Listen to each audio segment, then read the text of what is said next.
Welcome to Lit with Ernest, where we dive into the lives and works of the most fascinating authors in literature. Today, we're exploring the remarkable life and legacy of Tennessee Williams, one of the most influential playwrights of the 20th century. Tennessee Williams was born Thomas Lanier Williams III on March 26, 1911, in Columbus, Mississippi. His early life was marked by a complex web of family dynamics, with a father who was a shoe salesman and a mother who was a Southern belle. This dichotomy would later influence his writing, as he often explored the tensions between old-world values and modernity.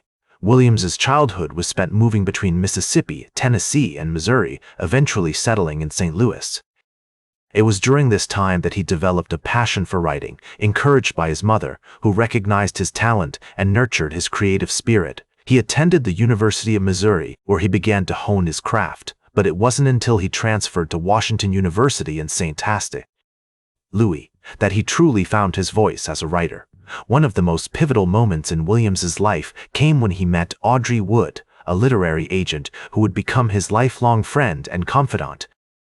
Wood recognized Williams's talent and helped him secure his first major publication, a collection of short stories titled The Vieux Carré.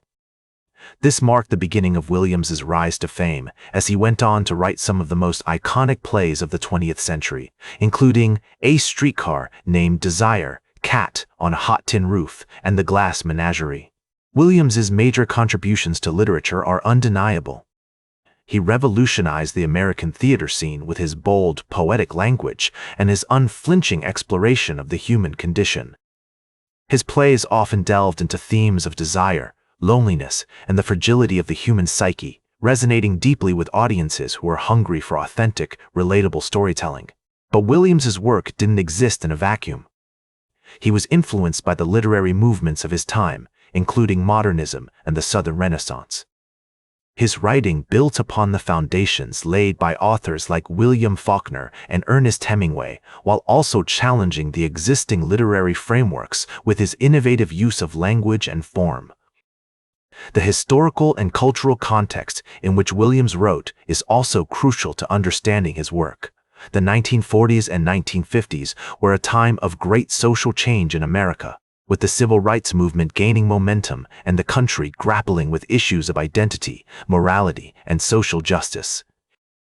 Williams's plays often reflected these tensions, as he explored the complexities of racial relationships, gender roles, and the decline of traditional Southern values.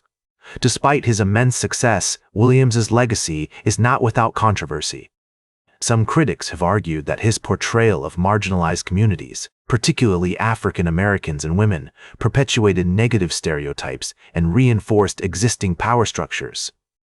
However, it's also important to recognize that Williams was a product of his time, and his work reflects both the limitations and the possibilities of his era.